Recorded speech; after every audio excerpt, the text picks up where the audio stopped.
Well, good day, and welcome to Moose Jaw This Week. I'm Lyle Johnson, your host, and today we're out at the Rosedale Cemetery with Richard Dowson, and the Soldiers Plot, and we've got some stories to tell you that I think, if you read in the local papers, there's been some stories, but also Richard is an amateur historian and researcher, and specializing mostly in World War II aspects, but it's quite a fascinating thing, and I thought you would enjoy hearing some of the stories. So, Richard, welcome to Moose Jaw This Week. Right. Well, thank you very much, Lyle. I appreciate you taking the time to chat with me. Now, you're an educator in your working life. Yes. Yeah. I was actually I was a principal, high school principal for 20 years, so I had the nose of the ground. In Alberta. In Alberta. Yes. Yeah. Northeastern Alberta. Yeah. Well, and now. And a drama teacher. And a drama teacher. I love teaching junior high drama, and I was a specialist in improv, actually. Me too. Me too. So here we go. Yeah. We're going to look at some of the graves and some of the stories. This first one, Denzel Brooks. Denzel Brooks. I have to tell you about Denzel Brooks. Now, I got a lot of my information over the years in interacting with Bill Barry, a wonderful historian. He's passed away here now a couple of years. But in the case of Denzel Brooks, even Bill had an interesting time with him. His age was never quite right. He said he was a veteran of the First War, and then there was question of that.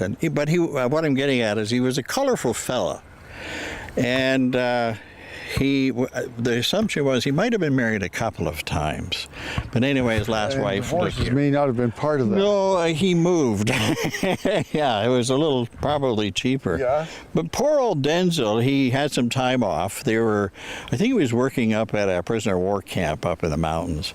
So they went into town and into Canmore and got visiting with a buddy who had borrowed an army motorcycle.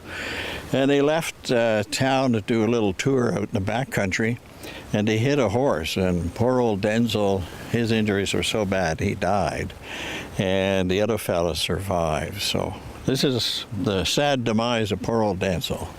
Well, and that's interesting because when you mention Canmore stuff, there's a prisoner of war site at Kananaskis. Okay. And when I was working in the cadet world, one of the prisoners who was there was sent over to Canada as the German consulate, and he came out to the place where he'd been interred. So all right. Well, Denzel. Connection with Denzel. Yeah, Denzel might have, waved at him, yeah. Richard, now tell us about these two guys. This is a very, very sad story, and these two gentlemen represent the first two Moose Jaw men training as pilots that were killed during the war. So, and when they were killed, they had just finished the base south of town, number 32, which we call 15 Wing today. And these boys were with the Moose Jaw Flying Club. And Scott was a flying instructor, and McGuire was, he had his pilot's license, but he wanted to be a flying instructor. So on the day of their death, they went up together. And in the morning, the ceiling was 3,000 feet, so it was fairly safe flying weather, and it dropped down to about 500. But tragically, I should tell you a little bit about them. I've got to make sure I'm here. I got this is Scott here. Scott here. Yeah. And Scott owns Scotty's Express, and he had a delivery business. He owned motorcycles, and he had some taxi cabs, and they delivered goods around town. So he was very successful. And McGuire was a linotype operator with the Times Herald. So he had a really good job too. But they wanted to train pilots part-time. So anyway, they took off on the morning, and the ceiling was about 3,000 feet. And they took off about 10 o'clock. Anyway, they were up northeast of here, which would put you up around where Tim Hortons is out toward the highway, out that, and they crashed up there. And there's a farmer there, Fife. He saw them come down. And when he first saw the airplane, he thought maybe a wing was coming off. But later on, they realized that didn't happen. But when they crashed, one of the two pilots had the sense to turn the ignition off, so there was no fire. But both of them were killed on impact when they crashed. And it was very tragic because they were the first two training accidents in Moose Jaw. They were the first two that were killed flying with the Moose Jaw Flying Club, which is who they were flying with at the time. And they were very, very well respected. So the funeral took place at St. Andrews. And it was a double funeral, and about 2 weeks before they were killed, the RAF had moved out to the base. So at the funeral, they draped the coffins in the Union Jack, and the RAF came out, and they provided a carrying party, so 12 people, and a band, and then there were honored pallbearers as well.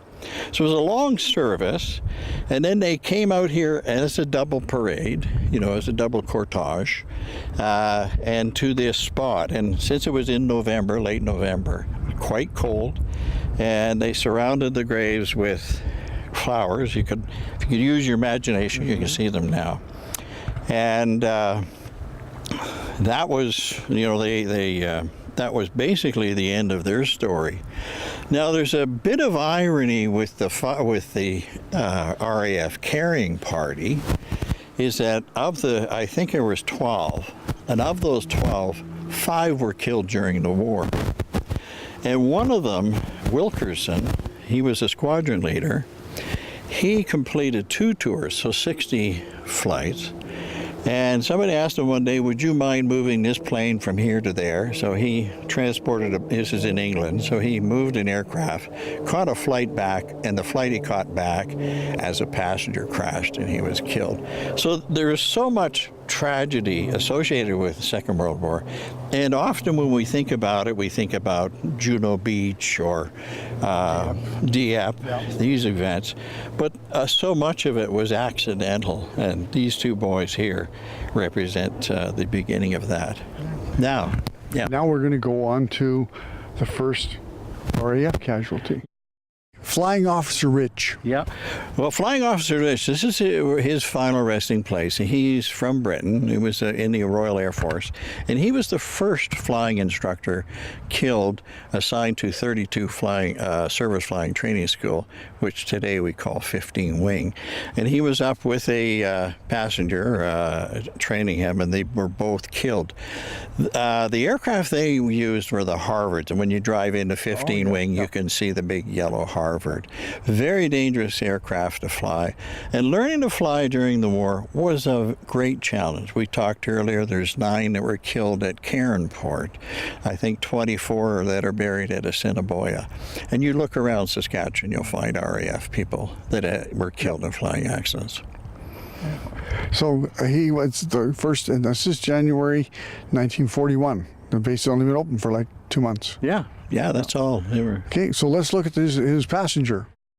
Being a passenger or a student isn't always the best place. No, and this is the final resting place of John Morgan, LAC, with the Royal Air Force. And he was with Rich when they had the air accident, and he was killed as well. So your first fatality with the base down here, there was a double fatality, and that was quite common, really. But learning to fly was a very complex and difficult thing. Well, the Harvard was one of the first low-wing aircraft, and it was a preamble to being a fighter, because they both had low wings, and it was a pretty powerful engine, 450 horsepower. So. Yeah. Well, they all thought when they learned to fly in a Harvard that they were going to be fighter pilots. Well, not very many people became fighter pilots, but you're right. The ground loop was a big problem with it. Right? What's a ground loop? Ground loop is when you're driving along and all of a sudden your car turns around. All right. Okay. Now we have a couple more. I'll just show you something over here. International, national pilots, all RCAF. All RCAF, and there's a couple in here that were with the Czech Air Force, and they're commemorated at a special place in England. And I sent them photos of the grave a few years ago. But these are rows that are 12 in a row, and these are all RAF men. And you see there's 3 rows there, so there's 36 for sure. And I counted about 40 RAF men that were killed learning to fly in Moose Jaw. And quite a sad thing. You send your boy over to Canada and you're all excited. He does know how to fly and he goes to advanced flying and loses his life. So quite sad. And many of them again. There was one night there were 4 killed at base down here. Wow. They were doing night flying actually out near where you on the relief field. Yeah. So very, very sad. I notice if people get a chance to come out here, I suggest that they do take some time to read the epitaphs on them. And the one I'm standing in front of is Felix Callahan, and it says, "All you who pass by, please pray for the soul of a lonely Irish boy." There you go, eh? Isn't that something? Very touching. And the families would have sent some of these, some they didn't.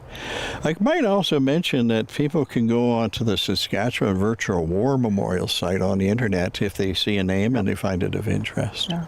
Well, Richard, thank you for taking time today to come out and see us. Yes, thanks very much for having me. And we're there's lots of things that in our community that are not big and exciting, but they are just as important in our lives. That's right. So thank you for being here. And when we come back, we'll have another episode about things happening in Moose Jaw. Don't go away.